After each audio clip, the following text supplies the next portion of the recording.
ప్రాంతంలో ఉన్న ప్రతి ఒక్క కుటుంబం పట్ల దేవుడు తన ఉద్దేశం ఎలా ఉంది అంటే, ఒకవేళ మీ కుటుంబాలు ఎండిపోయిన పరిస్థితుల్లో లేదా అరణ్యము వంటి పరిస్థితుల్లో ఒకవేళ మీ కుటుంబాలు ఉంటే దేవుడు వాగ్దానం చేస్తూ ఉన్నాడు. ఏమని అంటే, మీ కుటుంబాల్లో సంతోషాన్ని నింపుతానని.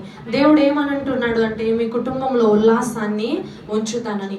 అరణ్యములో దేవుని యొక్క ఆశీర్వాదాన్ని ఉంచుతానంటున్నాడు. అరణ్యములో ఏదైనా ఆశీర్వాదం ఉంటుందా అండి? అరణ్యం ఎలా ఉంటుంది అంటే, ఒకసారి మనం ఆలోచించినట్లయితే, అరణ్యము అంటే ఎడారి ఎలా ఉంటుంది అంటే, ముళ్ళ చెట్లు, గచ్చ పొదలు లేదా బలురక్కసపు చెట్లు, ఇలాంటి పరిస్థితుల్లో ఆ యొక్క అరణ్యము ఉంటుంది. అయితే ఆ అరణ్యమును కూడా దేవుడు ఏమంటూ ఉన్నాడంటే, సంతోషింపచేస్తాను. దేవుడు ఎంతటి కార్యాలు చేయగలిగిన సమర్థుడు అంటే, అరణ్యమును కూడా సంతోషింపచేసే దేవుడు. అంతేకాకుండా ఎండిన భూమిని కూడా సంతోషముతో ఉల్లాసముతో ఉంచే దేవుడు. అయితే దేవుడు ఈ యొక్క ఉదయకాల సమయంలో, ఈ యొక్క మధ్యాహ్న కాల సమయంలో దేవుడు ఏ వాగ్దానాన్ని చేస్తూ ఉన్నాడంటే, మనందరి జీవితంలో సంతోషాన్ని దయచేస్తానని దేవుడు వాగ్దానమును చేస్తా ఉన్నాడు. అయితే కీర్తన గ్రంథము 107వ కీర్తన 38వ వచనాన్ని ఒకసారి మనం చదువుకుందాము. కీర్తన గ్రంథము 107వ కీర్తన 38వ వచనాన్ని. మరియు వారిని ఆశీర్వదింపగా వారు అధికముగా సంతాన వృద్ధి నొందిరి. చాలండి. ఇక్కడ పైన వచనాల్లో మనం చూసినట్లయితే అవన్నీ మనకు ఎలా కనబడతాయి అంటే, ఎండిన భూమిలో నీటి బుగ్గలుగా దేవుడు చేస్తానని వాగ్దానం చేస్తూ ఉన్నాడు. అంతేకాకుండా అరణ్యమును నీటి మడుగుగా చేస్తానని దేవుని యొక్క వాక్యం సెలవిస్తూ ఉంది. కింద మనం చూసినట్లయితే దేవుని యొక్క ఆశీర్వాదం ఎలా ఉంది అంటే, మరియు ఆయన వారిని ఆశీర్వదించి వారిని అధికముగా సంతాన వృద్ధిని కలుగజేయును అని దేవుడు వాగ్దానం చేస్తూ ఉన్నాడు. ఎక్కడ దేవుడు ఆశీర్వాదాన్ని, సంతాన వృద్ధిని కలుగజేస్తానని వాగ్దానం చేస్తూ ఉన్నాడంటే, ఆ పైన వచనాల్లో మనం ఒకసారి చూద్దామా. అరణ్యమును నీటి మడుగుగాను, ఎండిన నేలను నీటి ఊటగాను, నీటి ఊటల చోటుగాను ఆయన మార్చును. అలాంటి పరిస్థితుల్లో, ఎండిన ఎడారి భూమి వంటి పరిస్థితుల్లో కూడా దేవుడు వారికి ఏం చేస్తానంటున్నాడంట, అధిక వృద్ధిని కలుగజేస్తానని దేవుడు వాగ్దానమును చేస్తా ఉన్నాడు. ఒకవేళ ఇక్కడున్న ఈ ప్రాంతంలో ఉన్న ప్రతి బిడ్డ ఇలా ఒకవేళ ఆలోచిస్తూ ఉన్నారేమో, నాకు ఎప్పుడు ఆశీర్వాదం వస్తుంది, నేను ఎప్పుడు ఇలాంటి పరిస్థితుల్లోనే ఉండాలా, ఎండిపోయిన పరిస్థితుల్లో నా జీవితం ఇంకా మారదా, నా జీవితం ఇంకా ఇలానే ఉంటుందా అని ఒకవేళ బాధపడుతున్నట్లయితే దేవుడు మీకు వాగ్దానాన్ని చేస్తా ఉన్నాడు. ఏమని అంటే, మీకు అధికమైన ఆశీర్వాదాన్ని ఇస్తానంటున్నాడు. మామూలు ఆశీర్వాదం కాదు. దేవుడు ఆశీర్వాదం ఇస్తేనే అది ఎన్నటికి కూడా దాన్ని ఎవ్వరూ తీసివేయలేరు. కానీ దేవుడు ఏం వాగ్దానం చేస్తూ ఉన్నాడంటే, అధికమైన ఆశీర్వాదాన్ని ఇంకా రెట్టింపు ఆశీర్వాదముగా, అధికమైన ఆశీర్వాదముగా దేవుడు మలుస్తానని దేవుడు వాగ్దానమును చేస్తా ఉన్నాడు. ఇలాంటి అధికమైన ఆశీర్వాదాన్ని మనం పొందుకోవాలంటే మనం ఎక్కడికి రావాలంటే, దేవుని యొక్క మందిరంలోనికి రావాలి. దేవుని యొక్క మందిరంలోనికి మనం వస్తే మన జీవితం ఎలా ఉంటుంది అంటే, మన జీవితం ఎండిపోయినట్లు ఉంటే మన జీవితాన్ని చిగురింప చేస్తానంటున్నాడు. ఎండిపోయిన మోడును సహితము చిగురించగలిగిన దేవుడు మనం ఆరాధిస్తున్న దేవుడు. అహరోను చేతికర్ర ఎలా ఉంది? ఎండిపోయింది కదా. ఫస్ట్ అది ఎలా ఉంది? ఎండిపోయింది. అది దేవుని యొక్క మందసములోనికి అనగా దేవుని యొక్క మందిరంలోనికి రాగా దేవుడు దాన్ని ఎలా చేశాడంటే, దానికి చిగురు వచ్చిందంట, దానికి పుష్పాలు వచ్చినాయంట, దానికి బాదము కాయలు కాసిందంట. ఆ ఎండిపోయిన మోడు ఎండిపోయిందిగా ఉండి బయటే ఉంటే అది చిగురు వచ్చేది కాదు, అది ఫలాలు ఫలించేది కాదు, అది పుష్పాలు పుష్పించేది కాదు. నేను ఎక్కడికి రావాలి అంటే, దేవుని యొక్క మందిరంలోనికి వస్తే దేవుడు నీ జీవితాన్ని, నా జీవితాన్ని, ఈ మందిరంలోనికి వస్తున్న ప్రతి కుటుంబాన్ని ఎలా చేస్తానంటున్నాడంటే, దేవుడు ఎలా చేస్తానని వాగ్దానం చేస్తానంటున్నాడంటే, అహరోను చేతికర్ర ఎలా అయితే చిగురించిందో, ఎలా అయితే బాదము కాయలు కాసిందో, అలాంటి ఫలితాన్ని, అలాంటి ఆశీర్వాదాన్ని దేవుడు నీకు, నాకు, ఈ ప్రాంతంలో ఉన్న ప్రతి కుటుంబానికి దేవుడు ఇవ్వాలని ఆశపడుతూ ఉన్నాడు. కాబట్టి మనమందరం కూడా ఎలా ఉండాలి అంటే, మనమందరం కూడా దేవుని యొక్క మందిరంలోనికి, అహరోను చేతికర్ర దేవుని యొక్క మందసంలోనికి తేబడింది. రావాలి. అప్పుడు దేవుని యొక్క ఆశీర్వాదము అహరోను వారి యొక్క సంతానము ఇజ్రాయేలు ప్రజలందరూ కూడా కనులారా చూచారా లేదా? చూశారు. మనం కూడా దేవుని యొక్క మందిరంలోనికి వస్తే దేవుడు వాగ్దానం చేస్తున్నాడు ఏమని అంటే, నీవు నేను దేవుని మందిరంలోనికి, అనగా ఈ ప్రాంతంలో నిడమానోదు ప్రాంతంలో ఉన్న ప్రతి కుటుంబము, ఈ గ్రామంలో ఉన్న ప్రతి కుటుంబానికి దేవుడు వాగ్దానం చేస్తున్నాడు, ఈ మందిరంలోనికి వస్తే నీ కుటుంబము ఒకవేళ ఎండిపోయిందిగా ఉందేమో, ఒకవేళ నీ జీవితం మూడుబారిన జీవితముగా ఉందేమో, దేవుడు వాగ్దానం చేస్తున్నాడు, చిగురును ఇచ్చే దేవుడు. అందుకే పాట ఉంది కదా, ఏం పాట అది? చిగురు, ఎండిపోయిన నా జీవితంలో చిగురింప చేసిన దేవుడు. ఆ యొక్క అలా మన యొక్క జీవితాన్ని చేసే దేవుడు అంట. అయితే నేను మీకు ఒకరి గురించి చెప్పాలని ఆశపడుతున్నాను, శారాయి గురించి. శారా జీవితం ఎలా ఉందండి? మొట్టమొదటిగా అరణ్యముగా, తనకి పిల్లలు లేరు. పిల్లలు లేని వారికి ఎలా ఉంటుంది అంటే, వారికి సంతాన వృద్ధి లేకపోతే వారి జీవితంలో వారు పడే బాధ ఎలా ఉంటుంది అంటే, అందరి చేత తృణీకరింపబడుతూ, అందరి చేత వెలివేయబడుతూ అరణ్యము వంటి జీవితాన్ని వారు జీవిస్తారు. అయితే దేవుడు ఆ యొక్క పరిస్థితిని దేవుడు మార్చి, దేవుడు ఏమని వాగ్దానం చేశాడంటే, నీ సంతానమును వృద్ధి కలుగజేసి నీవు అనేకులకు ఆశీర్వాదకరముగా ఉంటానని వాగ్దానం చేశాడు. అరణ్యము వంటి జీవితాన్ని ఆశీర్వాదకరముగా శారాయి జీవితాన్ని మార్చాడు. అలాగే మన జీవితాన్ని కూడా మార్చాలి అంటే మనం ఎక్కడికి రావాలి అంటే, మనం దేవుని మందిరంలోనికి రావాలి. దేవుని మందిరపు ద్వారములోనికి వస్తే, దేవుని యొక్క మందిరంలోనికి వస్తే ఏం చేస్తానంటున్నాడంటే, దేవుడు ఆశీర్వాదాన్ని ఇస్తానంటున్నాడు. మన జీవితంలో ఒకవేళ అరణ్యము వంటి జీవితం ఉంటే దేవుని మందిరంలోనికి వచ్చి చూడు, దేవుడు నిన్ను ఆశీర్వదిస్తానని వాగ్దానము చేస్తా ఉన్నాడు. అయితే మనం ఒక వ్యక్తి గురించి, ఒక గ్రంథము గురించి నేను మాట్లాడుతూ ఉన్నాను. యోవేలు గ్రంథము 1వ అధ్యాయము. ఒకసారి మనం అందరం కూడా యోవేలు గ్రంథము, యోవేలు ప్రవక్త అంటూ ఉన్నాడు ఏమని అంటే, చూద్దామా? 1వ అధ్యాయము 4వ వచనము. గొంగలి పురుగులు విడిచిన దానిని మిడతలు తినివేసని, మిడతలు విడిచిన దానిని పసర పురుగులు తినివేసి ఉన్నవి, పసర పురుగులు విడిచిన దానిని చీడ పురుగులు తినివేసి ఉన్నవి. భక్తులారా మేలుకొని కన్నీరు విడుబడి, ద్రాక్షారసము పానము చేయువారిలారా రోదనము చేయుడి. క్రొత్త ద్రాక్షారసము మీ నోటికి రాకుండా నాశనమాయను. ఇక్కడ చూసినట్లయితే ఆ ప్రాంతంలో ఉన్న వారందరూ కూడా ఎలా ఉన్నారంటే, ఆ దేశపు కాపరస్తులందరూ కూడా ఎలా ఉన్నారు అంటే, ఎండిపోయి వారి యొక్క ప్రాంతంలో ఎలా ఉంది అంటే, వారి ప్రాంతం అంతా ఎలా ఉంది అంటే, ఆ ప్రాంతం అంతా కూడా ఎడారిగా మారిపోయింది. మొదట ఎలా ఉంది అంటే పచ్చని ఏదేను వనంలాగా ఉంది. ఆ మాటను మనం చదువుకుందాం ఒకసారి. అది ఎలా ఉంది అంటే పచ్చని ఏదేను వనం వలె ఉంది. అది తరువాత ఎలా మారిపోయిందంటే 2వ అధ్యాయము 3వ వచనం మనం ఒకసారి చదువుదామా? వాటి ముందర అగ్ని మండుచున్నది, వాటి వెనుక మంట కాలుచున్నది. అవి రాకముందు భూమి ఏదేను వలము వలె ఉన్నది. అవి వచ్చిపోయిన తరువాత తప్పించుకున్నది ఏదియూ లేదు. విడువబడక భూమి ఎడారి వలె పాడైపోయేను. ఎలా ఉందంటే, అవి వచ్చిన తర్వాత అవి ఏమి వచ్చినాయి? మనం ఇందాక చదువుకున్నాం. గొంగలి పురుగులు, ఇంకా మిడతలు, పసర పురుగులు, చీడ పురుగులు, ఇవన్నీ వచ్చినాయి అంట. ఇవన్నీ రాకముందు ఎలా ఉందంటే, ఆ భూమి అంతా కూడా ఏదేను వనం వల్లే. ఏదేను వనంలో ఎలా దేవుడు ఏదేను వనాన్ని సృష్టించాడంటే, అన్ని దాంట్లో ఏమి ఇది లేదు అంటానికి లేకుండా అన్ని సకలము కూడా దేవుడు ఏం చేశాడంటే దానిలో ఉంచాడు.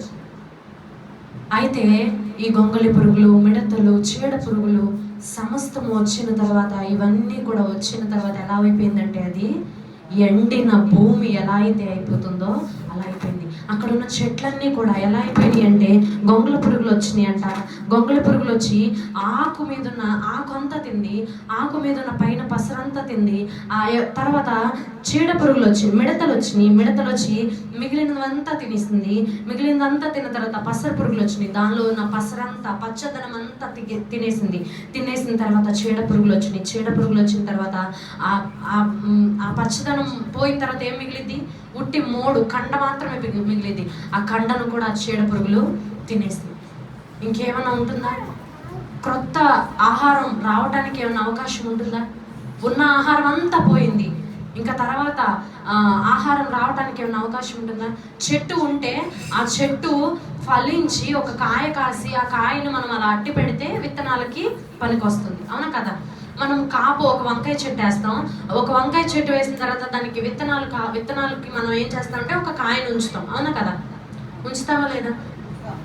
అలాంటిది అక్కడ ఉన్న పరిస్థితి ఎలా ఉంది అంటే కాయ కనీసం ఒక గింజ కూడా లేకుండా ఏమైంది అంటే మొత్తం తుడిచిపెట్టుకుని పోయింది. అది ఎలా ఉందంటే ఎండిన భూమిలాగా అయిపోయిన తర్వాత దేవుడు ఏమని వాగ్దానం చేస్తూ ఉన్నాడంటే ఇలాంటి పరిస్థితిని కూడా దేవుడు ఆశీర్వాదకరంగా మారుస్తానని దేవుడు వాగ్దానం చేస్తా ఉన్నాడు. ఒకవేళ మీ జీవితంలో నా పని అయిపోయింది, ఇంకా నా పని అయిపోయింది అని చేతులు ఎత్తేసిన పరిస్థితి ఒకవేళ నీ జీవితంలో ఉందేమో, ఈ ప్రాంత ప్రజల్లో ఒకవేళ అలాంటి పరిస్థితి ఉందేమో, దేవుడు ఏమంటూ ఉన్నాడు అంటే నువ్వు బాధపడవలసిన దేవుడు ఏమని వాగ్దానం చేస్తూ ఉన్నాడంటే 2వ అధ్యాయము 13వ వచనం ఒకసారి మనం చదువుకుందామా? నీ దేవుడైన యెహోవా కరుణా వాత్సల్యము కలిగిన వాడు, శాంతిమూర్తియు, అత్యంత కృప కలిగిన వాడయ్యుండి దానిని చేయునుద్దేశించిన కీడును చేయక పశ్చాత్తాపపడును గనుక నీ వస్త్రములను కాక నీ హృదయమును చింపుకొని ఆయన తట్టు తిరుగుడి. దేవుడు ఏమంటూ ఉన్నాడంటే ఒకవేళ ఎలాంటి పరిస్థితిని దేవుడు నీ జీవితంలో అనుమతిస్తే దేవుడే పశ్చాత్తాపడి, దేవుడే కనికరించి, దేవుడు ఎలాంటి దేవుడు అండి? మన దేవుడు కనికరము కలిగిన దేవుడు, కృపా కనికరములు కలిగిన దేవుడు, వాత్సల్యపూర్ణుడు దేవుడు, శాంత మూర్తి. ఒకవేళ నీవు తప్పుదములు చేస్తే దేవుడు నిన్ను శిక్షించడానికి ఒకవేళ నీకు అనుమతించవచ్చు సాతానుకి, లేదా ఒక శిక్షను నీ జీవితంలో అనుమతించవచ్చు. అయితే నీవు పడే బాధను, నీవు పడే ఇబ్బందిని, నీవు పడే వేదనను దేవుడు చూస్తాడు. నీవు కార్చే కన్నీరుని దేవుడు చూస్తాడు. దేవా, నా జీవితం ఎందుకు ఇలా అయిపోయింది? నా జీవితం ఎందుకు ఇలా ఎండిపోయిన పరిస్థితిగా ఉంది? నా జీవితం ఎందుకు ఇలా మారిపోయింది అని ఒకవేళ నీవు ప్రార్థన చేస్తే దేవుడు ఏమంటున్నాడంటే దేవుడు చేయాలని ఉద్దేశించిన కీడును సహితము కూడా దేవుడు ఏం చేస్తానంటున్నాడంట? ఆ కీడును మానేసి మానిన ఎడల నీ హృదయమును, నీ వస్త్రములు కాదంట చింపుకోవాల్సింది. నాకెందుకు ఇలాంటి పరిస్థితి వచ్చిందని కొంతమంది ఏం చేస్తారంటే బట్టలను చింపుకొని కన్నీరు విడుస్తూ ప్రార్థన చేస్తారు, రోధిస్తారు. అయితే దేవుడు ఏమంటున్నాడంటే నీవు అలా చేస్తే దేవుడు నీ మొరను ఆలకించడు, కానీ నీ మొరను దేవుడు ఆలకించాలి అంటే నీ హృదయాన్ని చింపుకోవాలి. నీ హృదయం అనగా దేవుడు ఏమంటున్నాడంటే విరిగి నలిగిన హృదయమే నాకు ఇష్టమైన బలి అర్పణ. ఏదో కోడలను, మేకలను, ఎడ్లను తీసుకొచ్చి బలి ఇవ్వమని దేవుడు అడగట్లా. నీ ధనధాన్యాలను దేవుడు అడగట్లేదు, నీ ఆస్తిని దేవుడు అడగట్లేదు.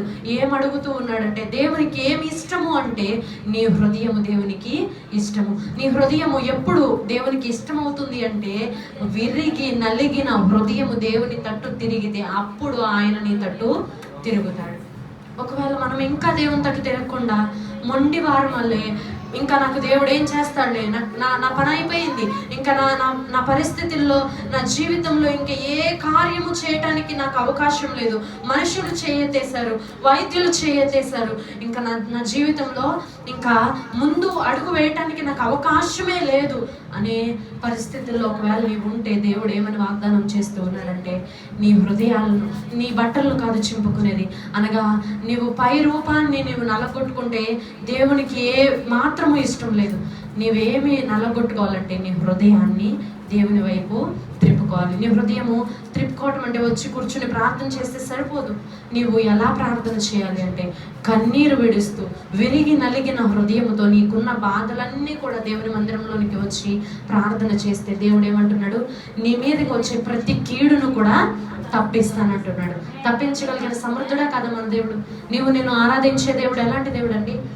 సమస్తమును సమకూర్చి నీ కొరకు నా కొరకు జరిగించే దేవుడు. అవునా కదా? హల్లెలూయా, హల్లెలూయా. అర్థమవుతుందా?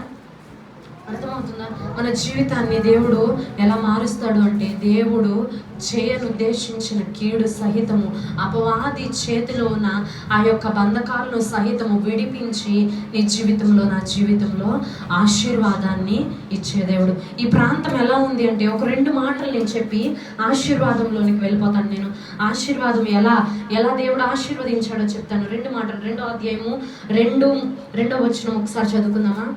యోవేలు గ్రంథము 2వ అధ్యాయము 2వ వచనము. ఆ దినము అంధకారముగాను నుండును, మహా అంధకారము కమ్మును, మేఘములను గాఢాంధకారమును ఆ దినమును కమ్మును. పర్వతముల మీద ఉదయకాంతి కనబడినట్లు అవి కనబడుచున్నవి. అవి బలముగాను గొప్ప సమూహమును, ఇంతకు ముందు అట్టివి పుట్టలేదు, ఇక మీదట తరములో అట్టివి పుట్టవు. ఇక్కడ మనం చూసినట్లయితే అవి ఆ యొక్క ప్రాంతం, ఆ దేశం అంతా కూడా ఎలా ఉంది అంటే అంధకారముతో, చీకటి దేనికి సాదృశ్యం అంటే అపవాదికి సాదృశ్యం. ఆ ప్రాంతం అంతా అపవాది కమ్మింది. అపవాది ఆ ప్రాంతం అంతా కూడా ఏలుబడి చేస్తూ ఉన్నప్పుడు దేవుడు ఒక గొప్ప వాగ్దానం చేస్తూ ఉన్నాడు. ఏమని అంటే, దేవుడు చేయనుద్దేశించిన కీడును సహితము మానుకుంటానంటున్నాడు. ఎప్పుడు అంటే ఆ అంధకారాన్ని మాన్పాలి. ఆ అంధకారంలో నీకు వెలుగు రావాలి అంటే దేవుని తట్టు తిరగాలి. అంధకారంలో సహితము నీ వైపు దేవుని యొక్క వెలుగు ఉదయించాలి అంటే, దేవుని యొక్క ప్రకాశము నీ మీద ఉదయించాలి అంటే ఎప్పుడు ఉదయిస్తుంది అంటే అట్టి అంధకారముల్లో కూడా దేవుడు ఆశీర్వాదాన్ని ఇస్తానంటున్నాడు. ఎప్పుడు ఇస్తాడు అంటే, దేవుని మందిరంలోనికి వచ్చి నీ హృదయాన్ని తిప్పుకుంటే, నీ హృదయాన్ని దేవుని తట్టు తిరిగితే, దేవుని తట్టు నీ హృదయము త్రిప్పి కన్నీరు విడిచి, దేవా నా పరిస్థితిని మార్చు, నా పరిస్థితిని, నా స్థితిని, నా గతిని నువ్వు మార్చాయా అని స్తుతిస్తే, ఆరాధిస్తే, కన్నీరు విడిస్తే దేవుడు ఏమంటున్నాడంటే, నీ పరిస్థితిని మారుస్తాను. నీ అరణ్యము వంటి జీవితాన్ని, నీ ఎండిన భూమి వంటి పరిస్థితిని దేవుడు ఉల్లాసముతో నింపుతానంటున్నాడు, ఆనందముతో నింపుతానంటున్నాడు, సంతోషముతో నింపుతానంటున్నాడు. అంతేకాదు ఆశీర్వాదముతో నింపుతానంటున్నాడు. ఆశీర్వాదంతో నింపాలంటే ఊరికే కూర్చుంటే ఆశీర్వాదం రాదండి. ఎప్పుడు ఆశీర్వాదం వస్తుంది అంటే దేవుని మందిరంలోనికి వస్తే ఆశీర్వాదము వస్తుంది. చూద్దాము ఒకసారి మనం, దేవుడు మనకి ఎప్పుడు ఆశీర్వాదం ఇస్తాడంటే 2వ అధ్యాయము 12వ వచనం కాదండి, 19వ వచనం మనం ఒకసారి చదువుకుందామా? 18 నుంచి. అప్పుడు యెహోవా తన దేశమును బట్టి రోషము పూనుకొని తన జనుల ఎడల జాలి చేసుకొని, మరియు యెహోవా తన జనులకు వచ్చినదేమనగా, ఇకను అన్య జనులలో మిమ్మును అవమానాస్పదముగా చేయక మీరు తృప్తి నొందుతున్నంతగా నేను ధాన్యమును, క్రొత్త ద్రాక్షారసమును, తైలమును మీకు పంపించేదను. చాలండి.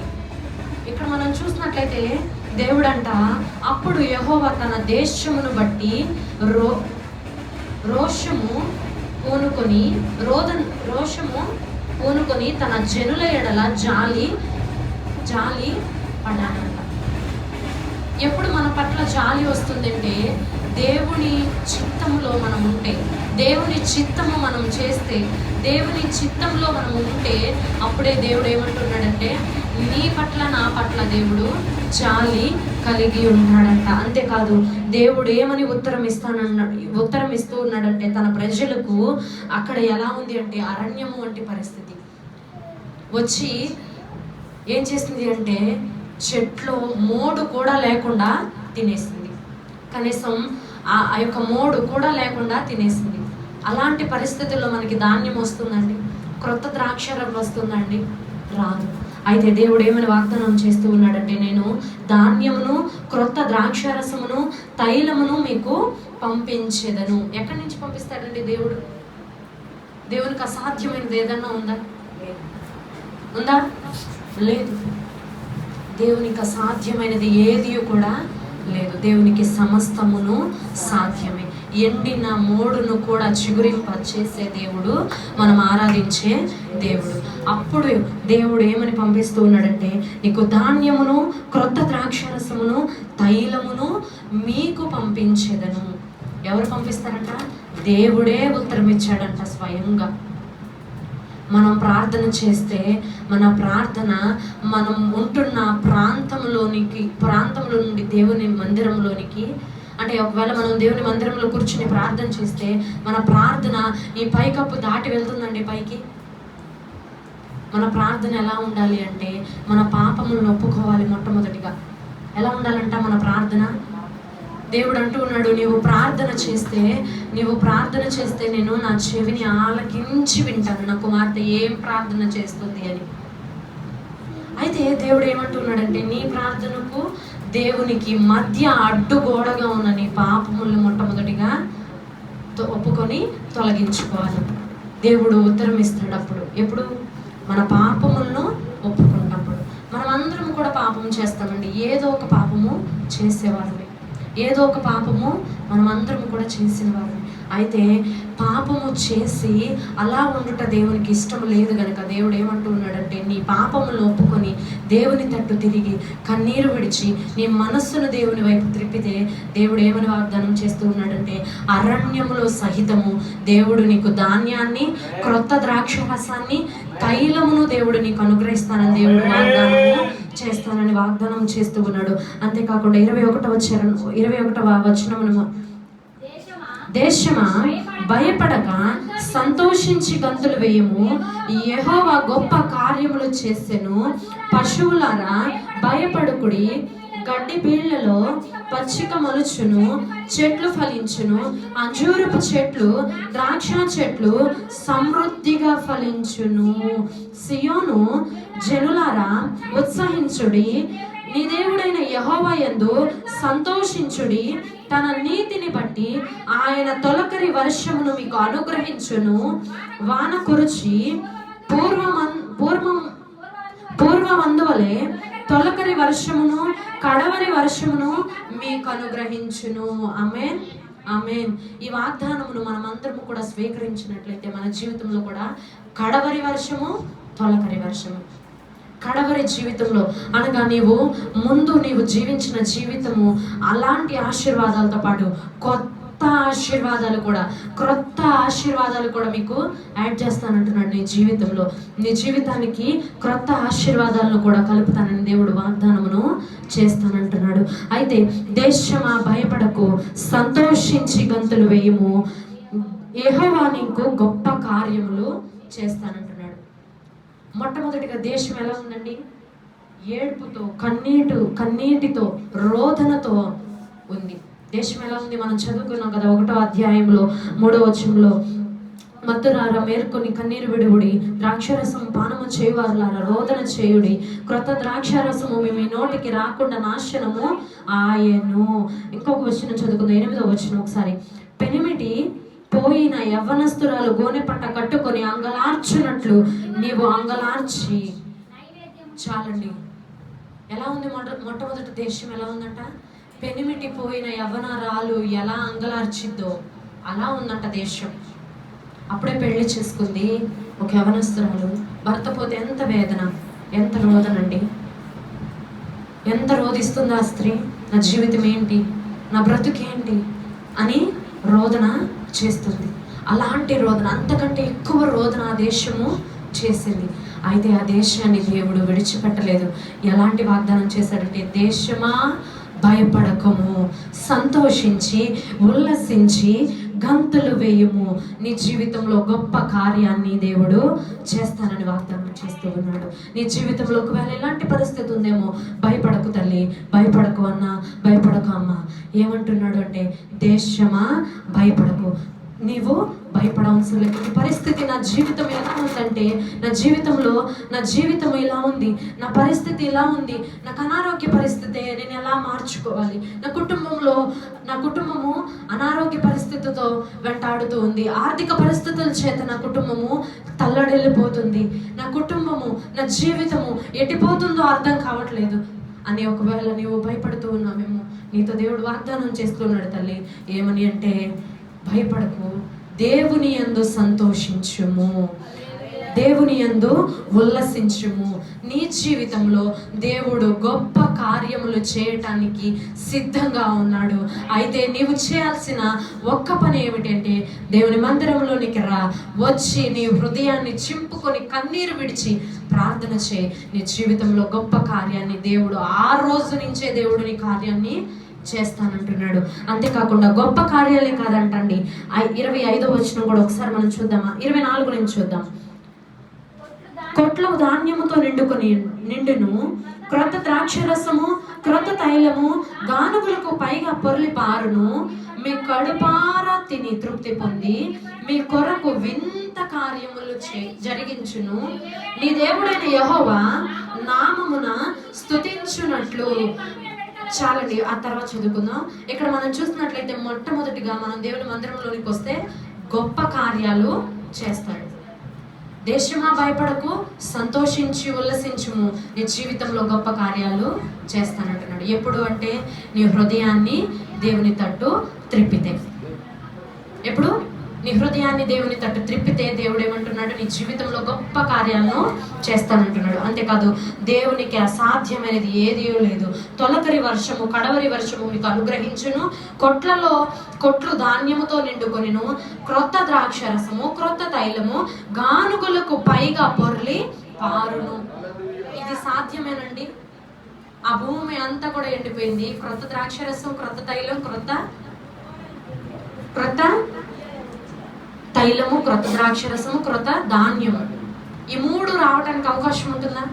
కానీ నా దేవుడు ఏమంటున్నాడంటే, దేశమా భయపడకు, నీ దేశంలో క్రొత్త ద్రాక్షరసం, క్రొత్త తైలము, క్రొత్త ధాన్యాన్ని ఇవ్వటానికి నేను సమర్థుడను. నీవు నా తట్టు తిరిగితే దేవుడు ఆ కార్యాన్ని చేస్తానంటున్నాడు. అంతేకాకుండా ఆ ధాన్యం అంట కొట్లలో నిండి ఉన్నదంట. అంతేకాకుండా క్రొత్త ద్రాక్షరసము, క్రొత్త తైలము, గానుగులకు పైగా పొర్లి పారుతుంది. నీ జీవితంలో ఆశీర్వాదమే కాదు, ఆశీర్వాదం నీ జీవితంలో ఇచ్చి వదిలిపెట్టడు, దానిని పొర్లి పారింప చేయగలిగిన దేవుడు మనం ఆరాధిస్తున్న దేవుడు. హల్లెలూయా, హల్లెలూయా. నీ జీవితంలో ఉట్టి ఆశీర్వాదాలే కాదండి, నీ జీవితంలో ఏమంటూ ఉన్నాడంటే, పొర్లి పారచే ఆశీర్వాదాలతో నీ జీవితాన్ని నింపుతానని దేవుడు వాగ్దానం చేస్తూ ఉన్నాడు. నీవు ఒకవేళ ఆశీర్వాదం కొరకు నీవు ఇక్కడికి వస్తూ ఉన్నావేమో, దేవుడు ఏమంటూ ఉన్నాడంటే, నిన్ను ఆశీర్వాదంతో నింపి ఇంకా నీ జీవితాన్ని నీ కుటుంబాన్ని ఎలా మారుస్తానని వాగ్దానం చేస్తూ ఉన్నాడంటే, పొర్లి పార చేసే అనుభవంలో ఉంచుతానని వాగ్దానం చేస్తూ ఉన్నాడు. ఆ యొక్క ప్రాంతంలో, ఆ యొక్క దేశంలో ఎలా ఉంది అంటే, ఎండిపోయిన పరిస్థితితో ఉంది. అయితే నా దేవుడు క్రొత్త ధాన్యం, క్రొత్త ద్రాక్షరసం, క్రొత్త తైలం ఇస్తానంటున్నాడు. తర్వాత కిందకి మనం చూసినట్లయితే, ఆ క్రొత్త ద్రాక్షరసం అంట, ఆ క్రొత్త తైలం అంట, ఆ క్రొత్త ధాన్యం అంట ఎలా ఉందంట? కొట్లలో నింపబడిందంట. ఇచ్చి కడుపారా తిని తృప్తి నందు వరకు కూడా దేవుడు నీకు ఇస్తానంటున్నాడు. కరువులో సహితము నీకు సమృద్ధిని ఇచ్చే దేవుడు, మనం ఆరాధించే దేవుడు. అవునా కదా? అక్కడ ఏలి కరువులో దేవుడు వెళ్ళమన్న ప్రదేశానికి ఏలి వెళ్ళినప్పుడు, ఏలికి శ్రేష్టమైన మాంసము, శ్రేష్టమైన ఆహారముతో దేవుడు తృప్తిపరిచాడు. ఏలియా